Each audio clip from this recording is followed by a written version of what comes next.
So I left off landing in Syracuse in '91 and sort of embracing Syracuse as my new home. And before I get too far down the timeline here, I kind of want to take a little bit of a scratch back, a little remix in a way. So this is widely known as the first where hip hop was born, basically the first party, the Kool Herc Party. Um, this flyer made the rounds on the internet a while ago. So this is exactly 10 years and 3 days after my birthday. So why I say that is because the cultural influences I grew up with in Springfield, just a few hours outside of New York City, going to New York City, seeing what it was like in the late '70s and early '80s, and Boston at the same time, and the city I grew up in at the same time, but seeing the culture, hearing the culture, feeling the culture, coming from that at that time, really influenced me. I mean, you could ask my family. Early years of hip hop as a 10, 12, 13, 14, 15 years old was breakdancing. I had my boombox. I was listening to all the new mixtapes coming out. I went to the record stores downtown. This was my thing. I went to Def Jam 1 and 2 in the early '80s when I was, I don't know, 11, 12, 13 years old. And I don't know how I should have been in the Civic Center with just a handful of friends and no adults. But this is what I brought with me to Syracuse. And so landing in Syracuse in '91, yeah, I went to private school. Yeah, I grew up just outside the city, and some of the things I pointed at in the earlier videos. But at the same time, I really felt connected to this cultural shift that was happening in the world, in my country, and in my hometown, in this new city that I was moving to in Syracuse. And so, not to drag this out, but the first Gulf, Desert Storm was happening, and we're definitely many years before 9/11. But there's definitely a shift, I think, for young people at the time, thinking not everything was gravy, and it wasn't until my sophomore year in college that I had an opportunity to live in Spain. So that gave me a more global perspective of where I came from, the country I live in, and what all that means, patriotism and all that stuff. So I fell in love, just as I was heading off to college with a young lady from Spain. And we ended up living together in Madrid, what was my sophomore year in college. And I lived with her and her family for the year, and I attended classes as a part of the International Institute that Syracuse University was a part of. But this was really my first time, outside of the United States, definitely, and even outside of New England for the most part. And as a 19-year-old to land in the old world, in Spain, and be able to travel to France, south of France, Switzerland, Italy, Greece.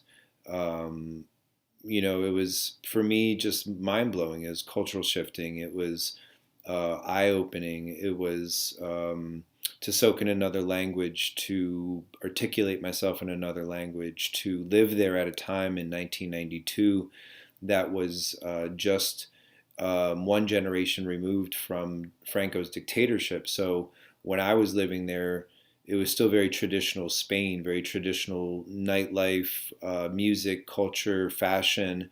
Everything was still very conservative, in the Spanish way that it was.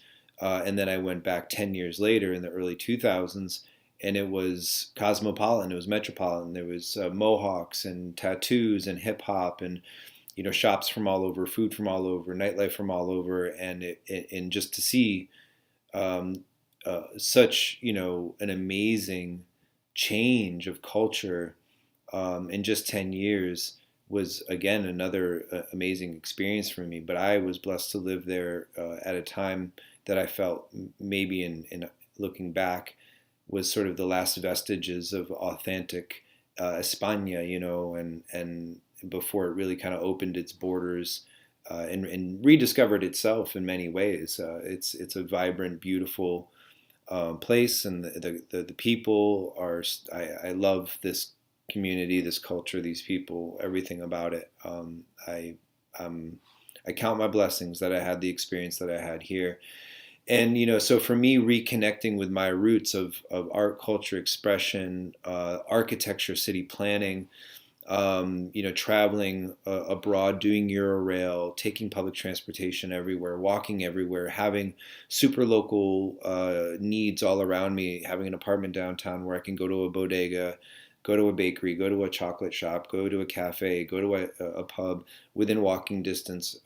This, again, as a young person, really helped inform me about what it was like to be an urbanite, to live in a city center and have, all of the beautiful amenities that living a compact, dense living provides, and then having a rich, beautiful, rural, pastoral landscape just outside the city core, which is what the old world and a lot of other places still sort of demonstrate to us what it's like to live in hyperdensity, with scaled back amenities, smaller sized apartments and cars and washing machines and all that fun stuff.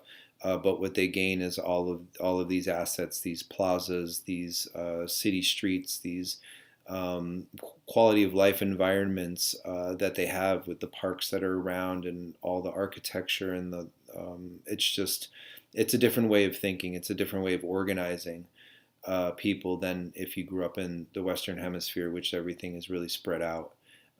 So that was a tremendous experience for me. And coming back, I decided immediately to transfer into the School of Visual Performing Arts at Syracuse University, and wanted to dive into finding out whatever I could about making art. I really wanted to open up all of those doors of kind of my history and my family and being creative as a young person, kind of without any bounds, to taking advantage of the resources and the facilities and the even the professors and the experience that the college had. So in 1993, what would have been my junior year at Syracuse University, I transferred into VPA essentially as a freshman.